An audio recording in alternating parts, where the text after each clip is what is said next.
மக்களாகிய நீங்கள் கைவிட்டாலும் அவர்கள் உங்களை கைவிட மாட்டார்கள். யார் அவர்கள்? வாங்க பார்க்கலாம்.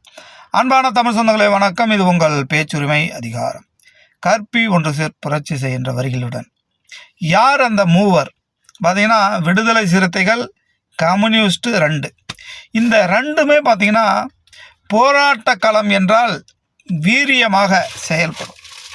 மக்களுக்கு போராட கற்றுத்தந்ததே இந்த 3 கட்சிகள் தான். இந்த 3 கட்சிகள் தான் மக்களுக்கு அடிப்படையான தேவைகளை எப்படி போராடி பெற வேண்டும் அப்படின்னு கற்பித்தது விடுதலை சிறுத்தைகள், 2 கம்யூனிஸ்டுகள் தான் கற்பித்தது.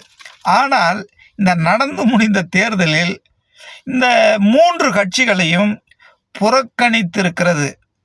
ஏன்னா எல்லா கட்சிக்குமே பார்த்திங்கன்னா மார்க்சிஸ்ட் கம்யூனிஸ்ட் 2 ஜெயிச்சிருக்காங்க, இந்திய கம்யூனிஸ்ட் 2 ஜெயிச்சிருக்காங்க, விடுதலை சிறுத்தைகளும் 2 தான் ஜெயிச்சிருக்காங்க. ஏன்னா இவர்கள் எல்லாமே வீட்டில் உக்காந்துக்கிட்டு இருக்கிறதெல்லாம் இல்லை.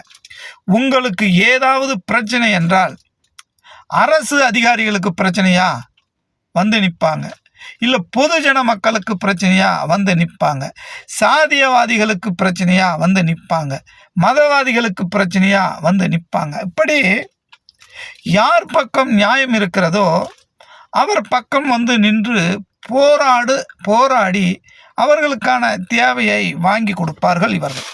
ஏன்னா இவர்களுக்கு ஜாதி மதம் எல்லாம் கணக்கெல்லாம் கிடையாது. இப்படித்தான் இவர்கள் இந்த போராட்டத்தை முன்னெடுத்து கொண்டு இருக்கிறார்கள். ஏன் உலகத்துக்கே போராட்டம் என்றால் கம்யூனிஸ்டுகள் தான் ஞாபகம் வரும். அந்த கம்யூனிஸ்டையே தோக்கடிச்சிட்டிங்களேயா, இனி உங்களுக்காக போராட யார் வருவாங்க அப்படின்னு நினைக்காதீங்க. நீங்கள் கைவிட்டாலும் அவர்கள் உங்களை கைவிட மாட்டார்கள். அந்த வகையில் தான் பார்த்திங்கன்னா மே 7ஆம் தேதி இந்த 3 கட்சிகளும் இணைந்து போராட்டத்தை அறிவிச்சிருக்கிறாங்க.